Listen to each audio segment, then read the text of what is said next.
जय श्री कृष्णा। साथियों, आज हम भगवान श्री इन उपदेशों में मानव जीवन की सभी समस्याओं का समाधान छिपा है। आपसे निवेदन है, भगवान श्री कृष्ण के इन सभी उपदेशों को ध्यानपूर्वक सुने। भागवत गीता में श्री कृष्ण अर्जुन को कहते हैं कि मनुष्य का वास्तविक संघर्ष परिस्थितियों से नहीं बल्कि अपनी आंतरिक उलझनों से होता है। जब मन स्वयं के विरुद्ध खड़ा हो जाता है तब बाहरी विजय भी अर्थहीन हो जाती है। अर्जुन का द्वंद्व इसी आंतरिक संघर्ष का प्रतीक है। श्री कृष्ण कहते हैं कि स्पष्टता बाहर नहीं भीतर खोजी जाती है। जब मनुष्य अपने उद्देश्य को पहचान लेता है तब भ्रम स्वतः मिटने लगता है। उद्देश्य की स्पष्टता जीवन को दिशा देती है। यही आत्मिक जागरूकता की शुरुआत है। श्री कृष्ण आत्मा के स्वरूप को बताते हुए यह समझाते हैं कि आत्मा न किसी भूमिका में बंधी है और न किसी पहचान में सीमित। मनुष्य जब स्वयं को केवल रिश्तों और नामों से जोड़ लेता है तब पीड़ा बढ़ती है। आत्मा इन सभी से परे है। इस बोध से व्यक्ति हल्का अनुभव करता है। जीवन की कठिनाइयां तब परीक्षा लगने लगती हैं। आत्मा का ज्ञान मनुष्य को स्थिर बनाता है। यही स्थिरता विवेक का आधार है। कर्म के विषय में श्री कृष्ण यह स्पष्ट करते हैं कि कर्म से बचना संभव नहीं, क्योंकि जीवन स्वयं कर्म है, लेकिन हर कर्म का प्रभाव मन पर पड़ता है। यदि कर्म असावधानी से किया जाए तो वह बोझ बन जाता है। यदि वही कर्म सजगता से किया जाए तो वह साधना बन जाता है। सजग कर्म थकान नहीं देता। कर्म में उपस्थित रहना ही योग्य है। यही कर्म योग की आत्मा है। फल की आसक्ति पर श्री कृष्ण कहते हैं कि फल के प्रति अत्यधिक चिंता मन को अशांत कर देती है। जब मन परिणाम में उलझ जाता है तब कर्म की गुणवत्ता गिर जाती है। गीता सिखाती है कि कर्म को पूर्णता से किया जाए, फल को समय पर प्रकट होने दिया जाए। धैर्य और विश्वास से मन संतुलित रहता है। यही मानसिक परिपक्वता है। भक्ति की व्याख्या करते हुए श्री कृष्ण कहते हैं कि भक्ति का अर्थ केवल पूजा नहीं बल्कि आंतरिक भरोसा है। जब मनुष्य स्वयं को किसी व्यापक सत्ता के हाथों सौंप देता है तब उसका भय कम हो जाता है। भक्ति मन को सहारा देती है। यह सहारा कठिन समय में शक्ति बन जाता है। भक्ति व्यक्ति को अकेलापन महसूस नहीं होने देती। यही भक्ति की मौन शक्ति है। ज्ञान के विषय में श्री कृष्ण बताते हैं कि ज्ञान केवल तथ्यों का संग्रह नहीं है। ज्ञान स्वयं को देखने की क्षमता है। जब व्यक्ति अपने विचारों और भावनाओं को देख पाता है तब वह उनसे बंधा नहीं रहता। यही दृष्टा भाव है। दृष्टा बनने से ही मुक्ति का अनुभव होता है। ज्ञान का यही वास्तविक स्वरूप है। मन की प्रवृत्ति पर श्री कृष्ण कहते हैं कि मन बार बार अस्थिर होता है। यह उसका स्वभाव है। अस्थिरता को दोष नहीं, संकेत समझना चाहिए। अभ्यास से मन को एक दिशा दी जा सकती है। धीरे धीरे मन स्थिर होने लगता है। स्थिर मन में स्पष्टता आती है। स्पष्टता से ही सही निर्णय जन्म लेते हैं। यही आत्मसंयम का मार्ग है। इच्छाओं के संदर्भ में श्री कृष्ण बताते हैं कि इच्छाएं जीवन की प्रेरणा होती हैं, पर जब वे सीमा लांघती हैं तब दुख देती हैं। इच्छाओं को दबाना समाधान नहीं है, उन्हें समझना आवश्यक है। समझ से संतुलन आता है। संतुलन से संतोष जन्म लेता है। संतोष मन को शांत करता है। यही आंतरिक समृद्धि है। अहंकार के स्वरूप को समझाते हुए श्री कृष्ण कहते हैं कि अहंकार स्वयं को केंद्र मानने की भावना है। यह भावना दूसरों से दूरी पैदा करती है। जब व्यक्ति स्वयं को संपूर्ण का भाग मानता है तब अहंकार ढीला पड़ जाता है। जुड़ाव से करुणा जन्म लेती है। करुणा से संबंध मधुर होते हैं। यही मानवीय विकास की दिशा है। प्रकृति के गुणों की चर्चा करते हुए श्री कृष्ण बताते हैं कि हर व्यक्ति सत्व, रज और तम के प्रभाव में रहता है। यह गुण मनुष्य के व्यवहार को प्रभावित करते हैं। इन्हें समझने से स्वयं को समझना आसान हो जाता है। गुणों से ऊपर उठना ही स्वतंत्रता है। जब व्यक्ति साक्षी भाव में स्थित होता है तब गुण उसे बांध नहीं पाते। यही आत्मिक उन्नति है। धर्म के विषय में श्री कृष्ण कहते हैं कि धर्म कोई कठोर नियम नहीं बल्कि जीवन को संतुलित रखने का सिद्धांत है। धर्म वही है जो व्यक्ति और समाज दोनों का हित करे। परिस्थितियों के अनुसार धर्म का स्वरूप बदल सकता है। विवेक के बिना धर्म अंधा हो जाता है। विवेक धर्म को जीवंत बनाता है। यही गीता की संतुलित दृष्टि है। भय के मूल को समझाते हुए श्री कृष्ण कहते हैं कि भय भविष्य की अनिश्चितता से जन्म लेता है। जो व्यक्ति वर्तमान में जीना सीख लेता है, वह भय से मुक्त हो जाता है। आत्मज्ञान भय को कमजोर करता है। निर्भय मन ही सही निर्णय ले सकता है। साहस आत्मा की शक्ति है, यही आंतरिक बल है। आसक्ति के विषय में श्री कृष्ण बताते हैं कि आसक्ति दुख का मूल कारण है। जब व्यक्ति किसी वस्तु या व्यक्ति को अपने अस्तित्व से जोड़ लेता है, तब असंतुलन पैदा होता है। प्रेम स्वतंत्रता देता है, आसक्ति अधिकार पैदा करती है। अधिकार से पीड़ा जन्म लेती है, निर्लिप्तता से शांति आती है। यही वैराग्य की समझ है। कर्म फल के सिद्धांत पर श्री कृष्ण कहते हैं कि हर कर्म अपना प्रभाव छोड़ता है। कभी परिणाम तुरंत दिखता है, कभी समय लेता है। धैर्य न रखने वाला व्यक्ति बीच में ही टूट जाता है। विश्वास रखने वाला आगे बढ़ता रहता है। कर्म पर विश्वास ही स्थिरता देता है। यही कर्म का गहन सत्य है। योग के विषय में श्री कृष्ण बताते हैं कि योग जीवन से भागना नहीं बल्कि जीवन से जुड़ना है। जब मन, बुद्धि और भाव एक दिशा में होते हैं तब योग घटित होता है। यह अवस्था निरंतर अभ्यास से आती है। योग से भीतर शांति आती है। शांति से जीवन सहज हो जाता है। यही योग का वास्तविक अर्थ है। मौन के संदर्भ में श्री कृष्ण कहते हैं कि मौन केवल शब्दों की अनुपस्थिति नहीं है। मौन विचारों की शांति है। जब विचार शांत होते हैं तब सत्य स्पष्ट होता है। मौन आत्मा का स्वाभाविक स्वरूप है। बाहरी शोर से दूरी आत्मसंपर्क को गहरा करती है। यही आंतरिक संवाद है। दूसरों के व्यवहार पर प्रतिक्रिया के विषय में श्री कृष्ण बताते हैं कि प्रतिक्रिया आदत से आती है। जागरूक व्यक्ति प्रतिक्रिया नहीं उत्तर देता है, उत्तर विवेक से आता है। विवेक से संबंध सुधरते हैं, प्रतिक्रिया से संघर्ष बढ़ता है। यही मानसिक परिपक्वता का संकेत है। समय और परिवर्तन के विषय में श्री कृष्ण कहते हैं कि परिवर्तन जीवन का नियम है। जो परिवर्तन को स्वीकार करता है वह टूटता नहीं। समय के साथ बहना बुद्धिमानी है। जड़ता दुख का कारण बनती है। लचीलापन जीवन को बचाता है। यही जीवन की वास्तविक समझ है। सेवा और करुणा के विषय में श्री कृष्ण कहते हैं कि करुणा आत्मा की स्वाभाविक अवस्था है। जब अहंकार कम होता है तब करुणा प्रकट होती है। सेवा मन को शुद्ध करती है। सेवा से जुड़ाव बढ़ता है। जुड़ाव से मानवता जीवित रहती है। यही सामाजिक चेतना है। आत्मा के ज्ञान के संदर्भ में श्री कृष्ण कहते हैं कि आत्मा अनुभव का केंद्र है। सुख और दुख दोनों आत्मा में नहीं बल्कि मन में घटित होते हैं। जब व्यक्ति स्वयं को मन से अलग देख पाता है तब वह दुख से ऊपर उठ जाता है। यह दूरी ही विवेक है। विवेक से ही शांति आती है। पटमा को जानना स्वयं को जानना है। यही जीवन की सबसे बड़ी उपलब्धि है। कर्म करते समय जागरूकता के महत्व पर श्री कृष्ण बल देते हैं। वे कहते हैं कि अनजाने में किया गया कर्म बंधन बनता है। जागरूक होकर किया गया कर्म साधना बन जाता है। जब व्यक्ति अपने कर्म में पूरी तरह उपस्थित होता है तब मन भटकता नहीं। ऐसी अवस्था में कर्म थकाता नहीं, कर्म ही ध्यान बन जाता है। यही गीता का व्यवहारिक योग है। श्री कृष्ण यह भी बताते हैं कि मनुष्य अक्सर भविष्य की चिंता में वर्तमान को खो देता है। भविष्य की कल्पनाएं मन को भयभीत करती हैं। गीता वर्तमान में जीने की शिक्षा देती है। वर्तमान ही एकमात्र सत्य है। जो वर्तमान में पूर्ण है वही भविष्य में स्थिर रहता है। भविष्य की तैयारी भी वर्तमान से ही होती है। यही समय की सही समझ है। भक्ति के संदर्भ में श्री कृष्ण कहते हैं कि भक्ति भावनात्मक कमजोरी नहीं बल्कि गहरी आंतरिक शक्ति है। जब व्यक्ति ईश्वर पर भरोसा करता है तब उसका अकेलापन समाप्त हो जाता है।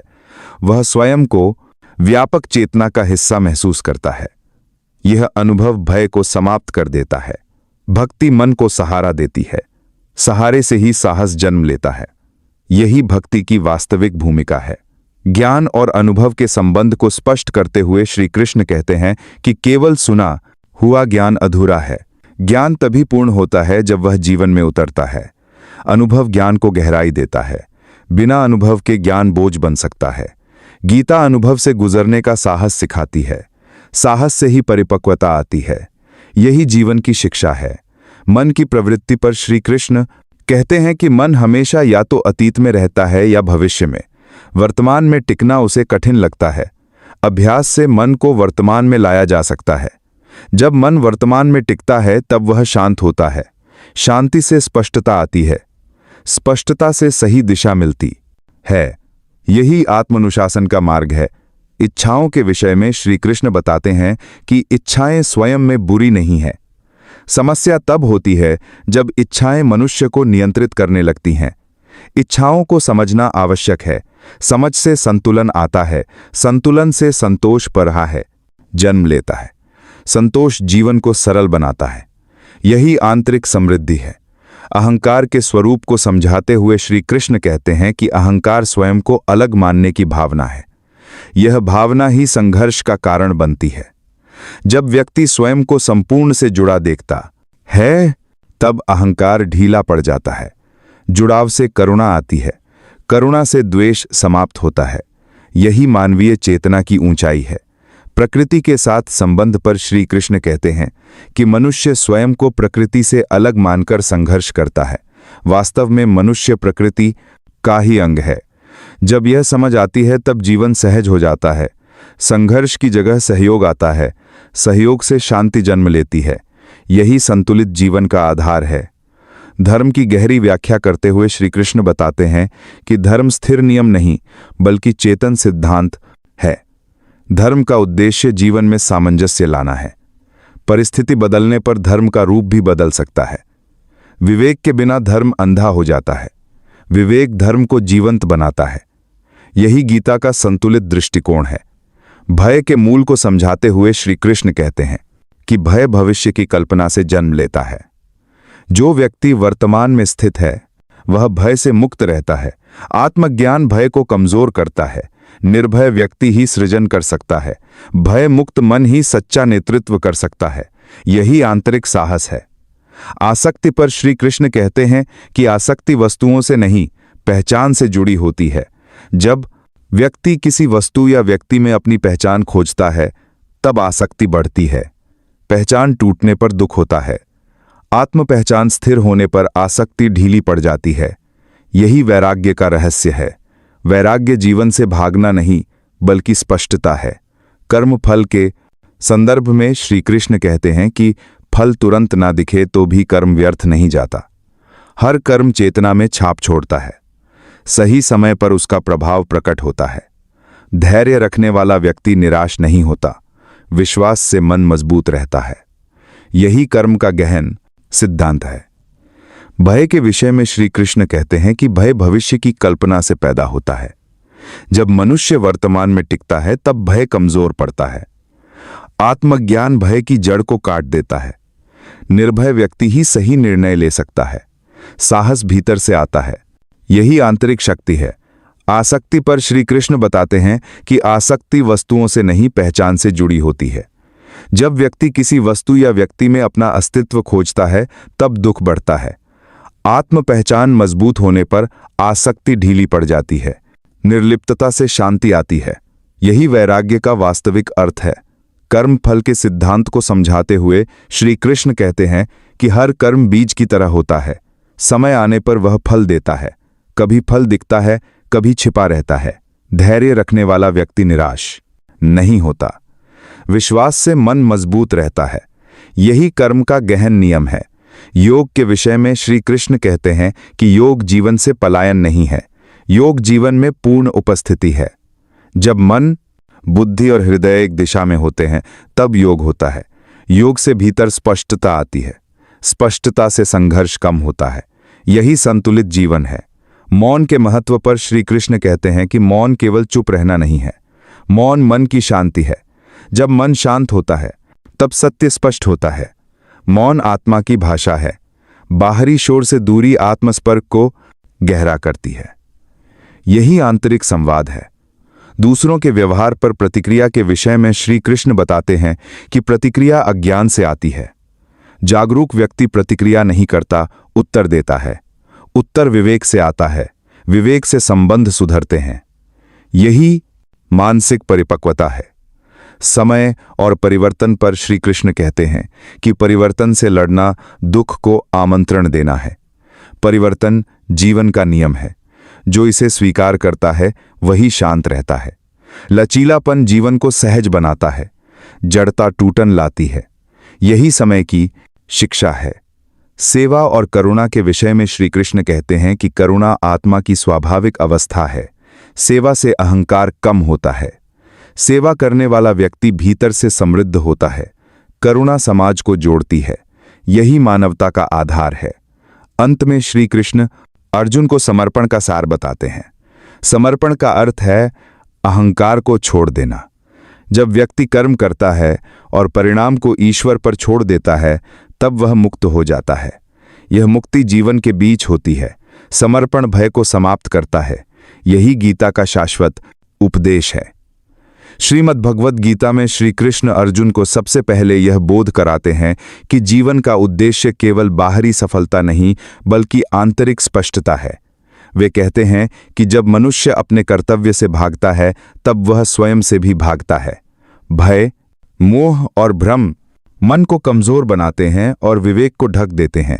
श्री कृष्ण अर्जुन को यह समझाते हैं कि धर्म वह नहीं जो सुविधा दे, बल्कि वह है जो आत्मा को सही दिशा दे। युद्ध भूमि केवल प्रतीक है उस संघर्ष का जो हर मनुष्य के भीतर चलता है। सही निर्णय वही होता है जो सत्य पर आधारित हो, न कि भावनात्मक कमजोरी पर। आत्मबल के बिना ज्ञान भी निष्फल हो जाता है। इसीलिए वे अर्जुन को पहले भीतर से दृढ़ बनने की प्रेरणा देते हैं। यही उपदेश जीवन को स्पष्ट दृष्टि देता है। श्री कृष्ण कर्म के महत्व को समझाते हुए कहते हैं कि कर्म से कोई बच नहीं सकता। निष्क्रियता भी एक प्रकार का कर्म ही है जो अक्सर भय से जन्म लेती है। वे अर्जुन को बताते हैं कि कर्म को बोझ नहीं, साधना समझना चाहिए। जब कर्म स्वार्थ से मुक्त होता है, तब वह आत्मा को शुद्ध करता है। फल की चिंता मन को अशांत करती है और कर्म की पवित्रता को नष्ट कर देती है। श्री कृष्ण सिखाते हैं कि कर्म करते समय मन स्थिर और उद्देश्य स्पष्ट होना चाहिए। ऐसा कर्म व्यक्ति को भीतर से मुक्त करता है। यही कर्म योग का सार है। यह जीवन को संतुलन देता है। श्री कृष्ण आत्मा के ज्ञान को गीता का केंद्र बताते हैं। वे कहते हैं कि आत्मा न आग से जलती है, न जल से भीगती है और न वायु से सूखती है। शरीर परिवर्तनशील है, पर आत्मा अटल है।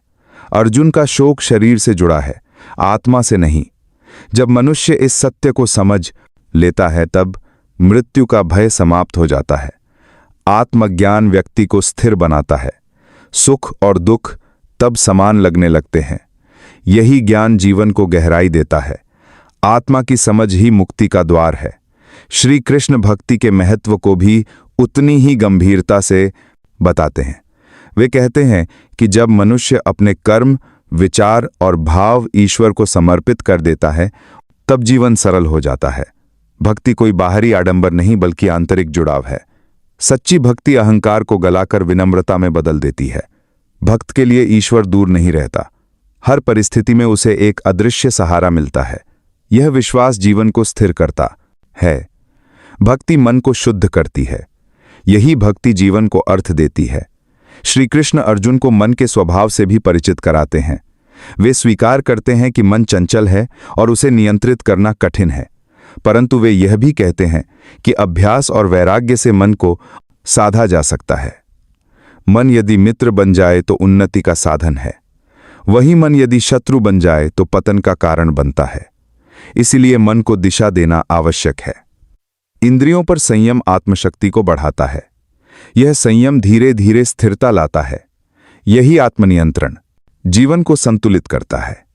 योग की अवस्था को श्री कृष्ण आंतरिक एकता बताते हैं। जब मन, बुद्धि और हृदय एक दिशा में होते हैं, तब योग घटित होता है। यह अवस्था प्रयास से नहीं, निरंतर साधना से आती है। योग से जीवन में स्पष्टता आती है। स्पष्टता से संघर्ष कम होता है। यही संतुलित चेतना है। मौन के विषय में श्री कृष्ण कहते हैं कि मौन केवल शब्दों की अनुपस्थिति नहीं है। मौन विचारों का शांत होना है। जब विचार शांत होते हैं, तब सत्य स्वयं प्रकट होता है। मौन आत्मा का स्वभाव है। बाहरी शोर से दूर रहना आत्म संपर्क को गहरा करता है। यही आंतरिक संवाद है। दूसरों के व्यवहार पर प्रतिक्रिया के विषय में श्री कृष्ण कहते हैं कि प्रतिक्रिया हमारी कमजोरी को दर्शाती है। जागरूक व्यक्ति प्रतिक्रिया नहीं देता, उत्तर देता है। उत्तर विवेक से आता है, प्रतिक्रिया आदत से आती है। विवेक से जीवन नियंत्रित होता है। यही मानसिक परिपक्वता है। समय के साथ परिवर्तन को स्वीकार करने पर श्री कृष्ण कहते हैं कि जो परिवर्तन से लड़ता है वह दुखी होता है। परिवर्तन जीवन का नियम है। स्वीकार से शांति आती है। जो समय के साथ बहना सीख लेता है वह टूटता नहीं। लचीलापन ही जीवन की रक्षा करता है। यही जीवन की समझ है। अब श्री कृष्ण अर्जुन को यह बोध कराते हैं कि समर्पण जीवन की पूर्णता है। समर्पण का अर्थ है अपने सीमित अहंकार को छोड़ देना। जब व्यक्ति कर्म करता है और परिणाम को व्यापक चेतना पर छोड़ देता है तब वह मुक्त हो जाता है। यह मुक्ति जीवन के बीच होती है। यही गीता का शाश्वत उपदेश है। अंत में श्री कृष्ण अर्जुन को समर्पण का गढ़ रहस्य बताते हैं। समर्पण का अर्थ है अहंकार का त्याग। जब व्यक्ति कर्म करता है और परिणाम को व्यापक चेतना पर छोड़ देता है तब वह मुक्त हो जाता है। यह मुक्ति जीवन के बीच होती है। समर्पण भय को समाप्त करता है। यही गीता का परम उपदेश है। श्रीमद् भगवत गीता में श्री कृष्ण अर्जुन को यह समझाते हैं कि जीवन में स्पष्टता का अभाव ही सबसे बड़ा दुख है। जब मनुष्य यह नहीं जान पाता कि उसे क्या करना चाहिए तब वह भीतर से टूटने लगता है। अर्जुन का शोक इसी उलझन का प्रतीक है। श्री कृष्ण कहते हैं कि सही प्रश्न पूछना ही आधा समाधान है। जो व्यक्ति अपने भीतर के भ्रम को पहचान लेता है वह मार्ग खोज सकता है। आत्मचिंतन से ही दिशा मिलती है। यही जीवन को संभालने की पहली सीढ़ी है। श्री कृष्ण आत्मा के विषय में कहते हैं कि आत्मा समय से परे है। समय शरीर पर प्रभाव डालता है, आत्मा पर नहीं। शरीर थकता है, बदलता है, पर आत्मा सदा एक सी रहती है। इस सत्य को जान लेने से जीवन का भय कम हो जाता है। तब व्यक्ति परिस्थितियों से नहीं डरता। आत्मज्ञान मन को स्थिर करता है। यही स्थिरता जीवन की नींव बनती है। कर्म के संदर्भ में श्री कृष्ण अर्जुन को बताते हैं कि कर्म का त्याग संभव नहीं है। जीवन का प्रत्येक क्षण कर्म से भरा है। सोच भी कर्म है, भावना भी कर्म है। इसीलिए कर्म से बचने के बजाय कर्म को समझना आवश्यक है। सही भाव से किया गया कर्म मन को शुद्ध करता है। शुद्ध मन ही सही निर्णय ले सकता है। यही कर्म की वास्तविक समझ है। श्री कृष्ण यह भी बताते हैं कि अधीरता मनुष्य को कमजोर बना देती है। जब परिणाम तुरंत नहीं मिलता तब मन निराश हो जाता है। गीता धैर्य का महत्व सिखाती है। धैर्य रखने वाला व्यक्ति दूर तक देख पाता है। वह बीच में हार नहीं मानता। धैर्य से ही आत्मबल बढ़ता है। यही दीर्घकालिक सफलता का आधार है। भक्ति के मार्ग पर श्री कृष्ण बताते हैं कि भक्ति केवल कर्मकांड नहीं बल्कि विश्वास की अवस्था है। जब मनुष्य अपने सीमित सामर्थ्य को पहचान लेता है तब वह किसी बड़े सहारे की ओर झुकता है। यह झुकाव कमजोरी नहीं बल्कि समझदारी है। भक्ति मन को सुरक्षा देती है। इस सुरक्षा से ही साहस जन्म लेता है। यही भक्ति का गहरा अर्थ है। ज्ञान के विषय में श्री कृष्ण कहते हैं कि ज्ञान तब सार्थक होता है जब वह व्यवहार में उतरता है। केवल सुनना या पढ़ना पर्याप्त नहीं है। ज्ञान को जीवन में जीना पड़ता है। अनुभव ज्ञान को गहराई देता है। बिना अनुभव के ज्ञान बोझ बन सकता है। गीता ज्ञान को जीवन से जोड़ती है। यही उसकी विशेषता है। मन की चंचलता पर श्री कृष्ण कहते हैं कि मन को दोष देना व्यर्थ है। मन का स्वभाव ही भटकना है। समस्या तब होती है जब हम उसे दिशा नहीं देते। अभ्यास से मन को एक बिंदु पर लाया जा सकता है। धीरे धीरे मन सहयोगी बन जाता है। नियंत्रित मन सबसे बड़ी शक्ति है। यही आत्मसंयम का मार्ग है। इच्छाओं के विषय में श्री कृष्ण समझाते हैं कि इच्छाएं समाप्त करना संभव नहीं है। समस्या इच्छाओं की संख्या नहीं, उनकी तीव्रता है। जब इच्छाएं जीवन को नियंत्रित करने लगती हैं तब दुख पैदा होता है। समझ से इच्छाएं संतुलित होती हैं। संतुलन से संतोष जन्म लेता है। संतोष मन को शांत करता है। यही आंतरिक सुख है। अहंकार के बारे में श्री कृष्ण कहते हैं कि अहंकार व्यक्ति को अकेला कर देता है। अहंकार यह भ्रम पैदा करता है कि सब कुछ मेरे कारण हो रहा है। यह भ्रम टूटने पर ही शांति मिलती है। जब व्यक्ति स्वयं को संपूर्ण का भाग मानता है तब अहंकार ढीला पड़ता है। विनम्रता आत्मिक शक्ति बनती है। यही सच्चा विकास है। प्रकृति के गुणों को समझाते हुए श्री कृष्ण बताते हैं कि हर मनुष्य इन गुणों से प्रभावित होता है। कोई पूर्ण रूप से स्वतंत्र नहीं होता। इन गुणों को पहचानना स्वयं को पहचानना है।